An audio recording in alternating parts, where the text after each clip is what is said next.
Thank you, Margaret, and welcome.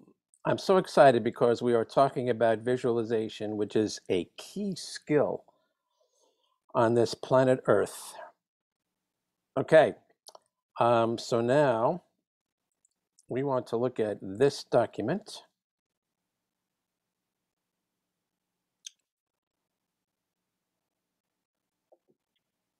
Okay, so hold on.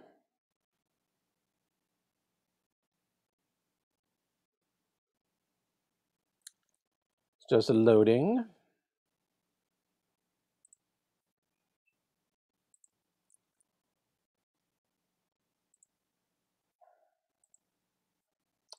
Okay, getting there.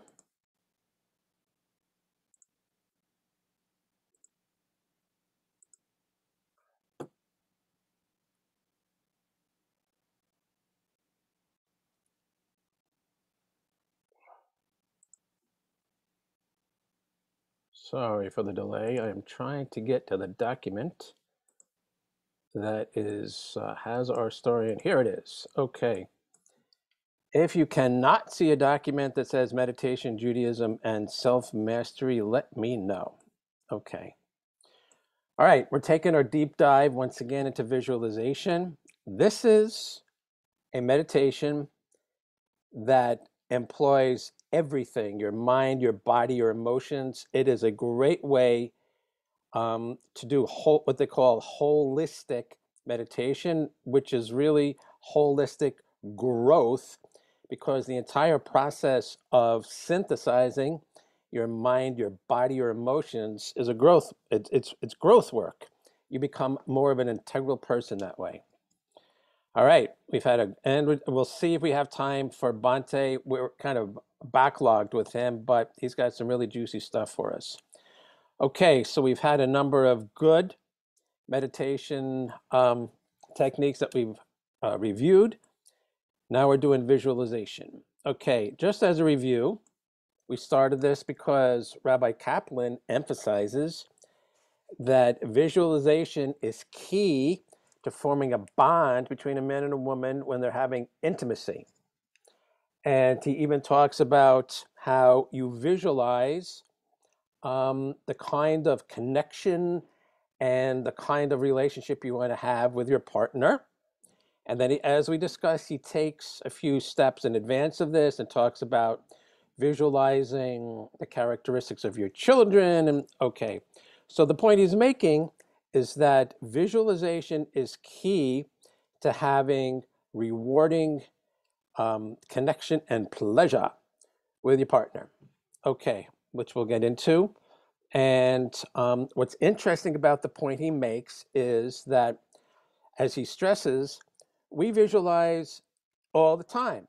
We visualize when we're walking up the stairs. We visualize when we're in ShopRite and we're like, oh, I got to buy some baked beans. What aisle is it? Yeah, it's aisle 5. And you visualize yourself going to aisle 5. That's visualization. So he's really mentioning that a man and a woman can do the same kind of visualization as they engage, and it enhances the whole, and it gets it done. It enhances the whole experience, just like if you try to get to the baked beans in ShopRite, you didn't quite know where you would go. You'd never get there. All right. So we then jumped to Rabbi Kaplan when he's talking about the actual technique he uses for visualization. And he's mentioning that we engrave and we hue, and engraving meaning that you take the screen of your mind and let's just say the letter A, and you're saying you're peeling away the screen, leaving an A. Up, I got this, I got this, I got this.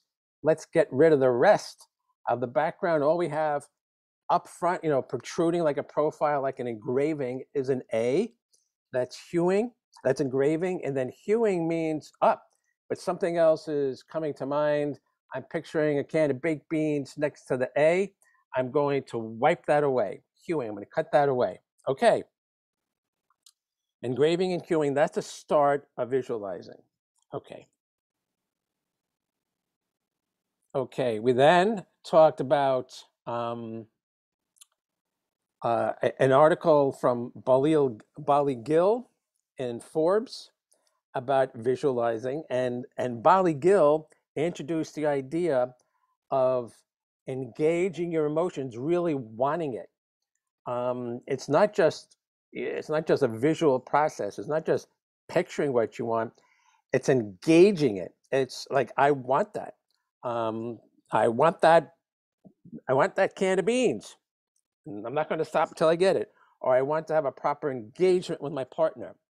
So there we learned the idea that the visualization is kind of a little bit misleading, because you're not just visualizing it, you're living it in your mind. Okay.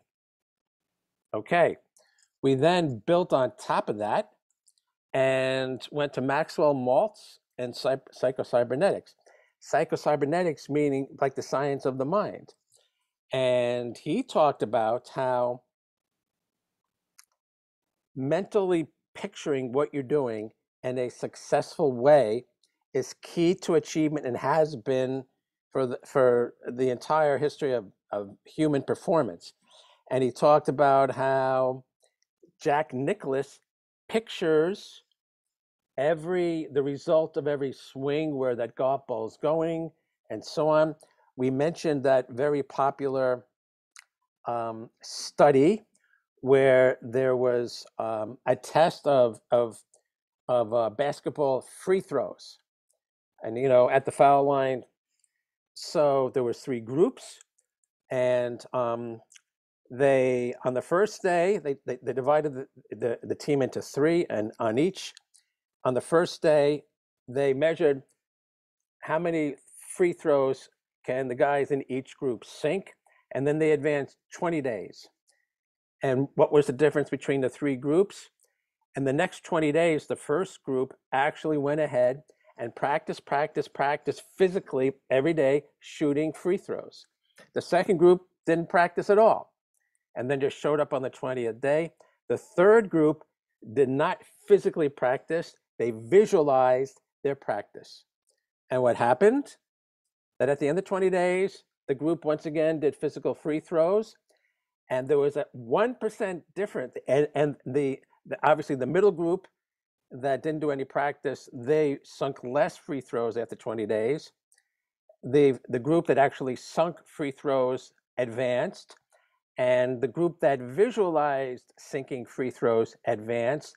Virtually the same increase in performance, 1% difference through visualization. Okay. And I ended the class last week mentioning my friend Artie, who was in the mailroom of an insurance agency I'd worked in long ago. And he was 80 years old or something like that. And he mentioned that he cured himself of colon cancer by visualizing the cancer breaking up and passing through his body. And he mentioned that his doctor, his oncologist, then went to him and said, "Boy, I've been trying to find somebody who could teach my patients that." This is how Artie cured himself of colon cancer. Okay. And that brings us to today's topic, again with Psycho-Cybernetics by Maxwell Maltz. And he talks about mental pictures are powerful medicine.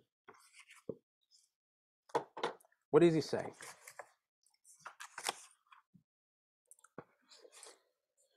This is what he says.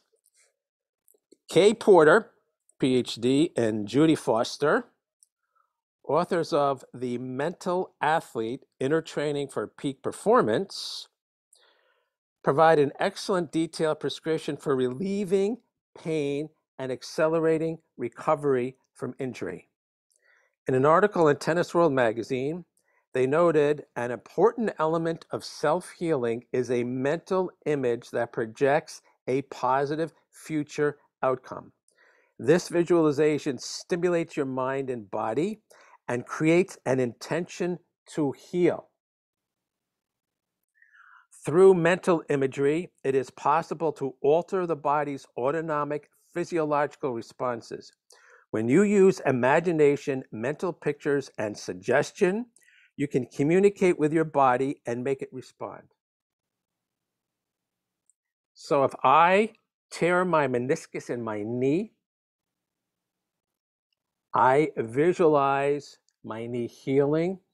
I visualize myself having full mobility, full range of motion with my knee. I visualize no impairments, no weakness, and my body, and that calls my body to action. That's a call to action for my healing systems to say, go for it. This is what you got to do. I'm programming my healing systems to do that. And this is from a scientific study. Okay. So why does this make a little bit of sense? I'll tell you why it makes a little bit of sense. It's because what do people do all too often when they have an injury? Oh, my knee hurts. Oh, it's going to take so long. Oh, I can't believe I hurt my knee.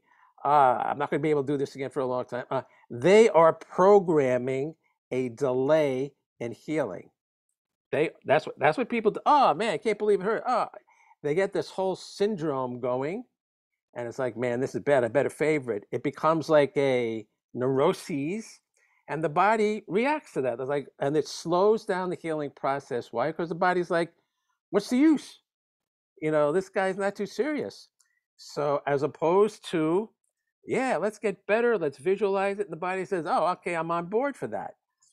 You choose the prescription to follow.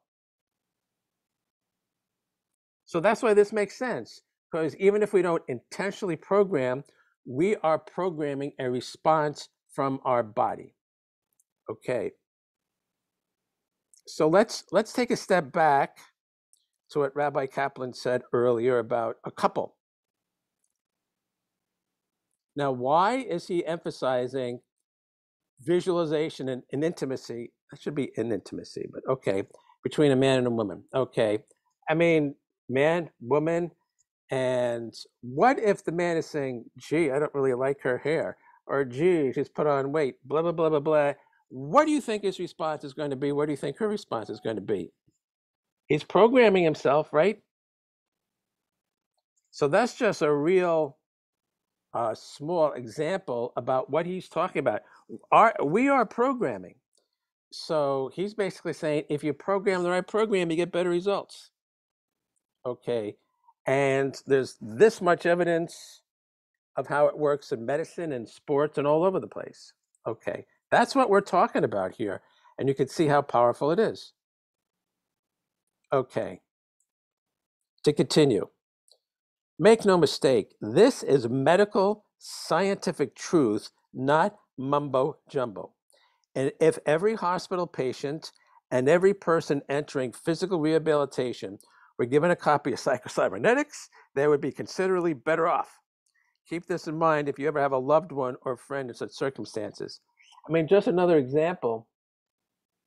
You visit somebody that's older in a nursing home or in dialysis center, or, oh, what's the use? You know how older people get when they're sick. It's like they're just basically telling their body, why bother? Okay.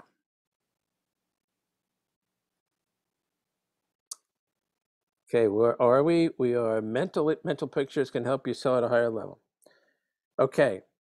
In his book, How to Make $25,000 a Year Selling, obviously this is a dated book, Charles B. Roth told how a group of salespeople in Detroit who tried a new idea increased their sales 100%. Another group in New York increased their sales by 150%. The individual salespeople using the same idea had increased their sales up to 400%. Okay, what is the magic here? This is what Charles Roth says. It is something called role playing, and you should know about it because if you will let it, it may help you to double your sales. What is role playing? Well, it is simply imagining yourself in various sales situations, then solving them in your mind until you know what to say and what to do whenever the situation comes up in real life. The reason why it accomplishes so much is that selling is simply a matter of situations. One is created every time you talk to a customer. He says something or asks a question or raises an objection. If you always know how to counter what he says or answer his question or handle the objections, you make the sale. A role-playing salesman at night when he is alone will create the situations. He will imagine the prospect throwing the widest kind of curves at him. Then he will work out the best answer to them. No matter what the situation is, you can prepare for it beforehand by means of imagining yourself and your prospect face to face while he is raising objections and creating problems, and you are handling them properly. All right, so this is an example of a salesperson visualizing a sales presentation, anticipating objections or resistance, and coming up with answers so that when he enters the real situation, he's prepared. Oh, yeah, I already thought about that. Oh, yeah, I already thought about that. Oh, yeah, I already thought about that. So obviously we're talking about if you have to go to a school on behalf of your kid, if you have to talk to your boss about this or that, all kinds of scenarios. You're envisioning it in your mind. You're anticipating what's happening. Okay. Now, here's something. You know how during the Yamim Narayan we have Vidui? So I've often thought, why do we go through this? Why, hold on a second. Asham knew, Bhagad knew, over and over and over again. Why? It's because and at the rate of the davening is, as always, too fast. But having said that, if you had, what is one thing you're supposed to do here? We've done this, and you're supposed to be thinking to yourself, yeah, I did that, and running it through your mind, like, how can I not do that again? I was rude. I was this, whatever the Lashon is, you're like, I will take the time and focus on one of those averos, one of those sins, one of those misdeeds, and say, oh, okay. I know as a collective, there's people among us that did this. Yeah, that's me. And instead of just giving it lip service and saying, yeah, I did this. Yeah, I did this. You say, okay. I think through, well, how did I do that? And what should I do to avoid doing that again? I mean, there's enough time during davening to think through this. And to me, that's always been a really good benefit and a productive result of the vidui, because you're prepared to make some teshuva. Teshuva to feel it's teshuva is not going to come and land in from the sky. You got to be prepared to do teshuva. So what I'm saying is, in a religious sense, visualization will help you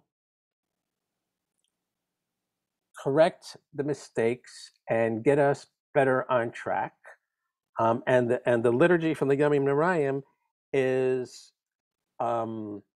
has good material to work with to do that. So here's an example about how visualization and the same kind of stuff he's talking about in the sales situation can be applied in a religious context. This is like really powerful stuff. Okay. Now,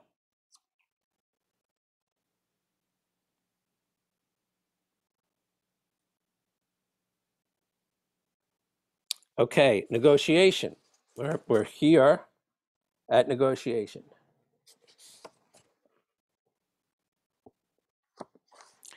If you view negotiation as high-level selling, then this following story demonstrates this well. It's a letter I received, that's the author, from a professional brought in by a company to represent it in a very complex and challenging negotiation with millions of dollars at stake with the CEO of a public company, famous for being difficult. While I cannot reveal the names involved, I assure you the letter is in my possession. Here it is, excerpted in part. This is what he said. This is the letter that a CEO wrote to him about what he learned about how to negotiate. Dear Dr. Maltz, since I had the luxury of several weeks to prepare for our first meeting that would take place behind closed doors, I immersed myself in preparation by studying everything I could obtain about this man, meaning the man he's negotiating with. I read a book he had written, books and articles about him, watched videotapes of interviews with him from TV networks and programs, analyzed his biography, and ultimately produced a walking, talking replica of him in my imagination so that I could carry on conversations with him. I did not have means. I did not have means to have someone else ably act as this person in actual role playing, as politicians will do when preparing for debate. So instead, I created an imaginary clone. So get this. He has a negotiation, big important negotiation with an important person. He learns enough about that person to create a a picture of this person in his mind, and he interacted with that person in his mind.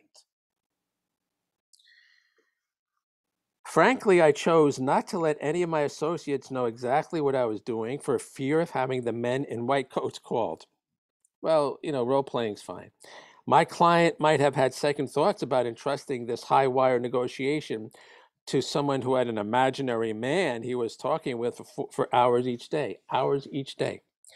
Anyway, I followed the instructions I found in your book, Psycho-Cybernetics, as inspiration for my approach. After constructing this imaginary person, I spent hours in what you call the theater of the mind, actually playing out the meaning and dialogue we would have. Myself, the scriptwriter, director, lead actor, and observer, which I had found difficult at first, but less difficult as I stayed with it. Soon I found my imagined clone actively raising issues, questions, and arguments on his own. Once I recall sitting in my easy chair, eyes closed, immersed in this imaginary meeting, catching myself losing my temper and pounding my fist on the arm of the chair. So he's envisioning, he's going through role playing. Okay. And this is complex stuff. It's not an easy skill. I will say that in my Kung Fu visualization, which is integral to training, I'm at a point where I'm at like in free fighting, in free sparring, I can just let my mind go and have punches come without me consciously doing it. Okay, I consider that an achievement, and I will tell you, it's taken a long time to get there. But like up there, up there it is, up there it is, up there it is, as opposed to like I'm now going to picture this guy punching me here. No, your mind, you program your mind sufficiently with enough information, and then you say go for it, and it does it just as he did here with this imaginary negotiation. And in what's called the theater of the mind, which we'll get into, he actually had a place in his mind to go to that he set up as a scene for this practice. Just like you go to a tennis court to play tennis, he set up a theater in his mind to do this role playing. As this evolved into a mental movie with a successful outcome, I transitioned into replaying that identical movie repeatedly. I even went so far after many viewings to write it out word for word, as if a courtroom transcriptionist was there to accurately record a conversation word for word. Here is what is remarkable. When the actual meeting took place, not only did it follow my script in order and flow, and not only did I voice things exactly as I had many times in the mental movie, as you might expect, but he also performed as if working from the very same script. Now, how is that possible? It's possible because this guy, this CEO, did his homework, and he researched who is this guy? What is he? What is he about? What's important to him? Public information. So he was prepared, and the guy showed up, and it was true to form.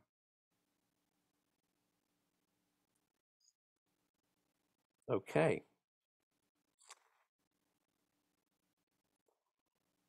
Okay.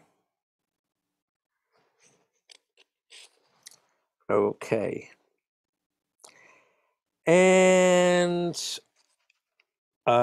he does go on to mention how you could do the same thing to get a job. If you're going to if you want to get a job at a certain company, you research the company, you research who's going to be interviewing you, and on, what's important to them, what's this person like, this, that, and the other thing. and you have a successful job interview. All right, the last thing we'll talk about, which is kind of mind-blowing, is how a concert pianist does this. Arthur Schnabel, the world-famous concert pianist, took lessons for only 7 years. He hated practice and seldom practiced for any length of time at the actual piano keyboard. When questioned about his small amount of practice, as compared with other concert pianists, he said, "I practice in my head." C.G. Kopp of Holland, a recognized authority on teaching piano, recommended that all pianists practice in their heads. A new composition, he says, should be first gone over in the mind. It should be memorized and played in the mind before ever touching fingers to the keyboard. Practicing in the head has actually become the basis for quite a bit of modern piano instruction. Composer, performer, and instructor Patty Carlson achieved considerable fame promoting her How to Play Piano Overnight video program, in which she teaches people how to feel the music rather than learning to read sheet music and engage in tedious practice. So the point here is to show the power of visualization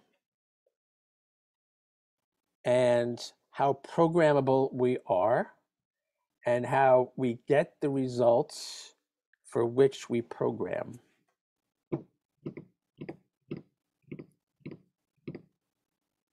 So going back to Rabbi Kaplan,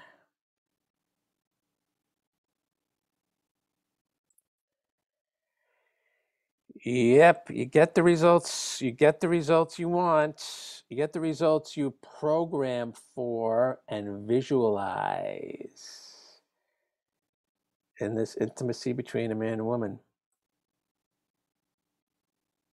Now, I really hope that we get some really good source material to help us understand how the same process works with determining the personality characteristics of your new baby.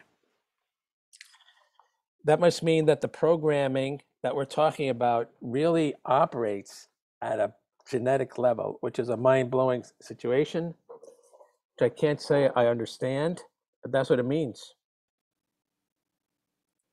And that's just a taste of the power of this technique. So for our purpose immediately, you just start visualizing yourself doing things with the proper outcome in any context, whether it's getting the mail or buying something or whatever, and you get different results. Okay, isn't that something? Now we have a little time for Bhante. We haven't seen him in a little while.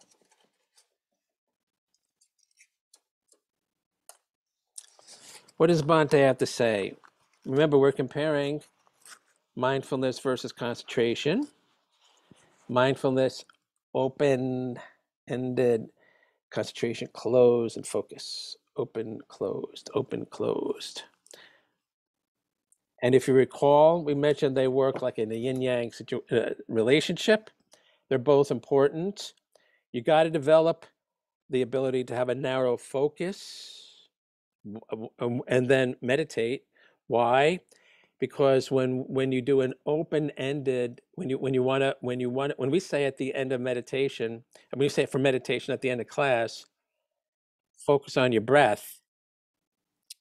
What's going to happen is, as you know, you're trying to focus, and everything else comes up, and that's being, you've opened up your mind, but your ability to focus helps you stay focused on the breath.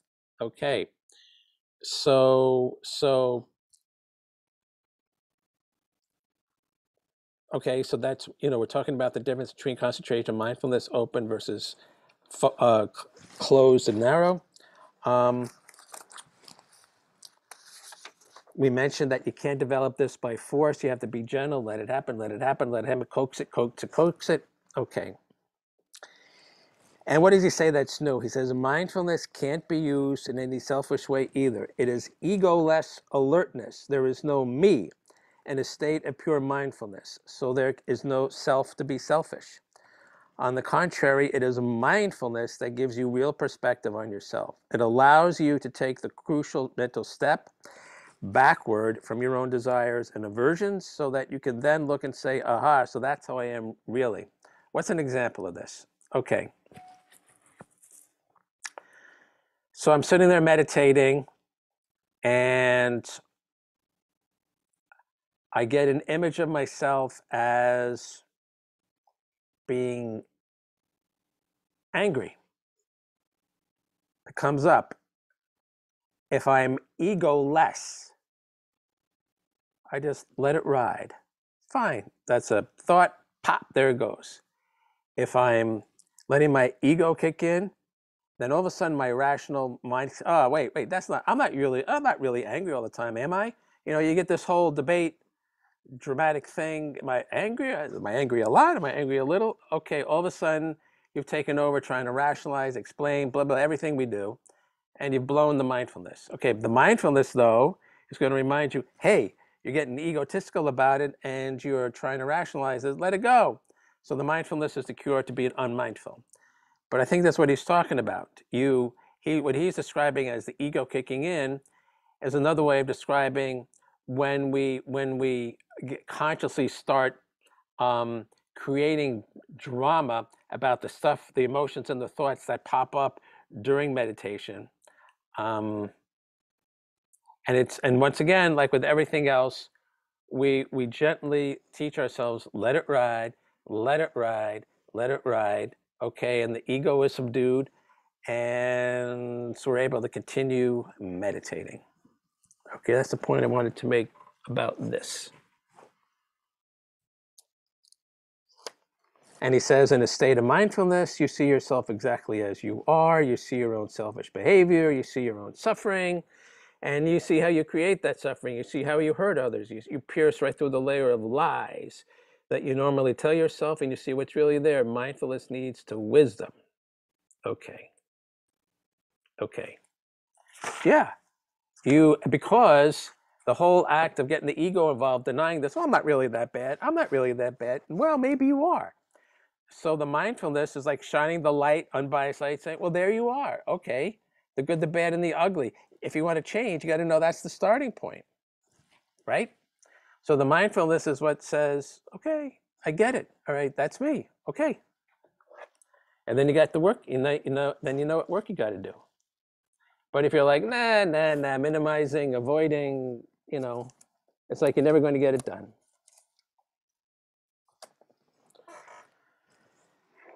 Okay, so let's get mindful. We will stop the sharing. Margaret, if you please.